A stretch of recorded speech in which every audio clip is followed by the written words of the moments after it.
if your job is to try to be the best basketball player you can be, right? To do that, you have to practice, you have to train, right? You want to train as much as you can, as often as you can. So if you get up at 10 in the morning, train at 11, right? 12, say 12, train at 12, train for 2 hours, 12 to 2. You have to let your body recover. So you eat, recover, whatever. You get back out, you train, start training again at 6. Train from 6 to 8, right? And now you go home, you shower, you eat dinner, you go to bed, you wake up, you do it again, right? Those are 2 sessions. Right? Now imagine you wake up at 3, you train at 4. You go 4 to 6, come home, breakfast, relax, blah, blah, blah. Now you're back at it again, 9 to 11, right? You relax, and now all of a sudden you're back at it again, 2 to 4, and now you're back at it again, 7 to 9.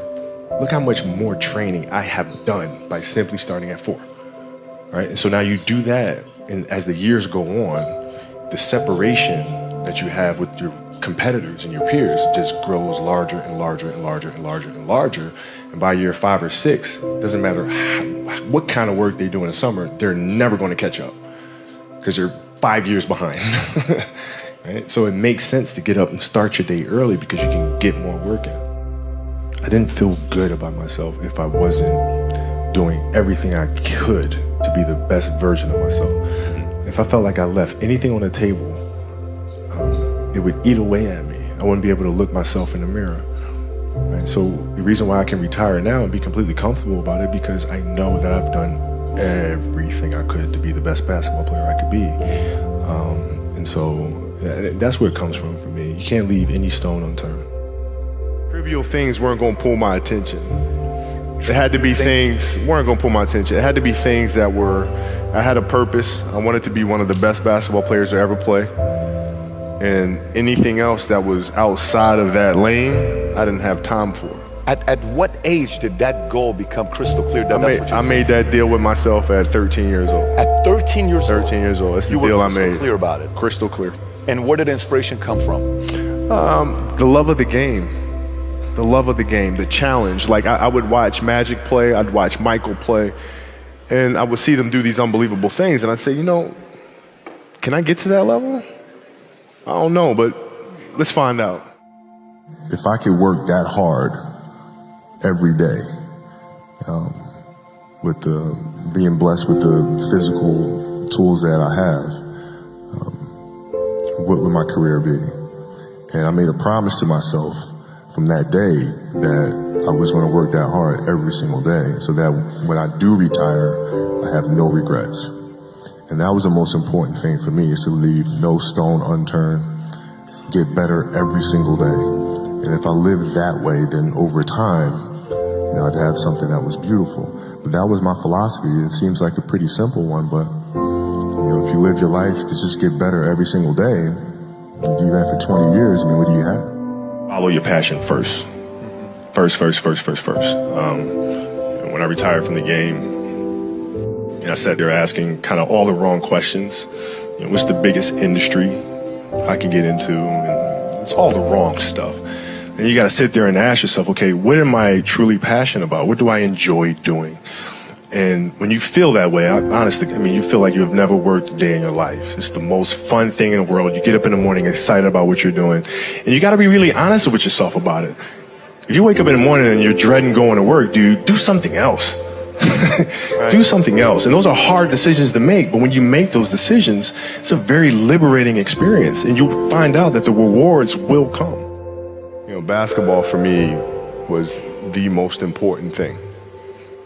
So everything I saw, whether it was TV shows, whether it was books I read, people I talked to, everything was done to try to learn how to become a better basketball player.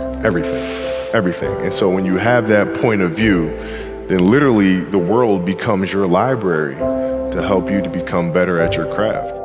The competitiveness that I bring to work every day is really helping people, in a sense, be competitive with themselves. Right? If you're animating something, or you're writing a screenplay, or you're composing a piece of music, is that the best you can do?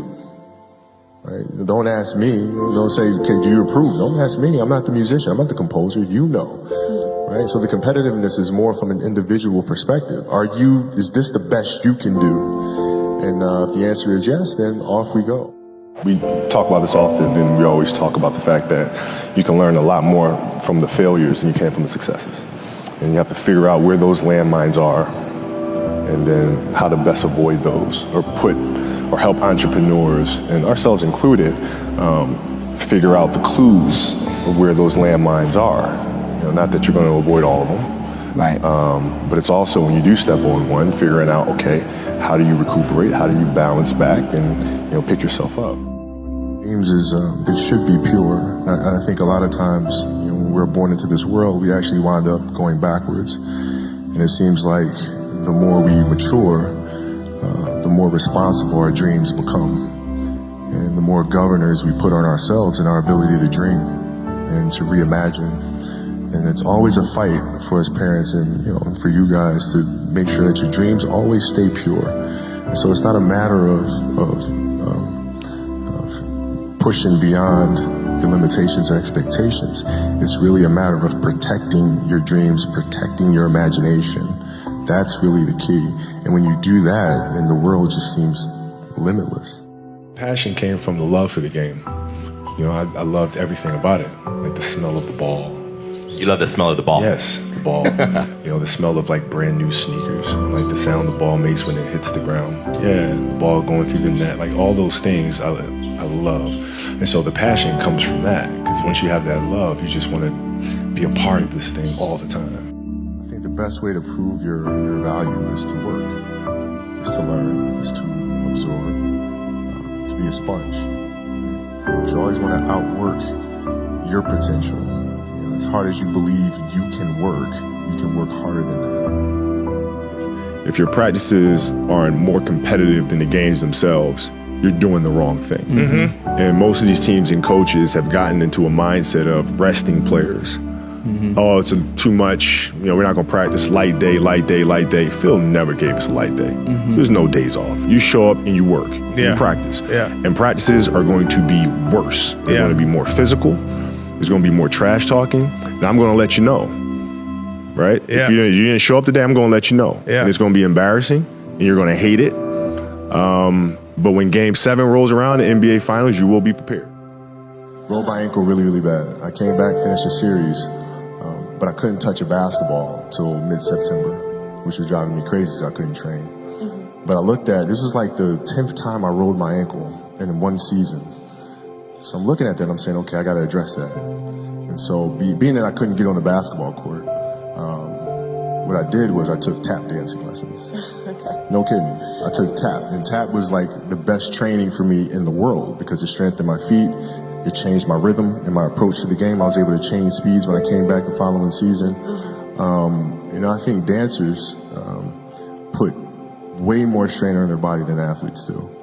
And I think there's a lot that can be learned from that. My daughter took ballet for several years, and I would sit there in the class, right? And I didn't know what I was getting into because I don't know anything about ballet, right? But I'm sitting there in the class, and I'm watching her get the first position, the second position. I'm learning the structure and the rules that go along with that.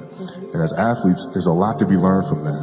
Because if you simply go out there and perform and play, yeah, you'll be great every now and then. But if you play with structure, if you understand the rules that come along with that, the discipline that comes along with that, then you reach another level.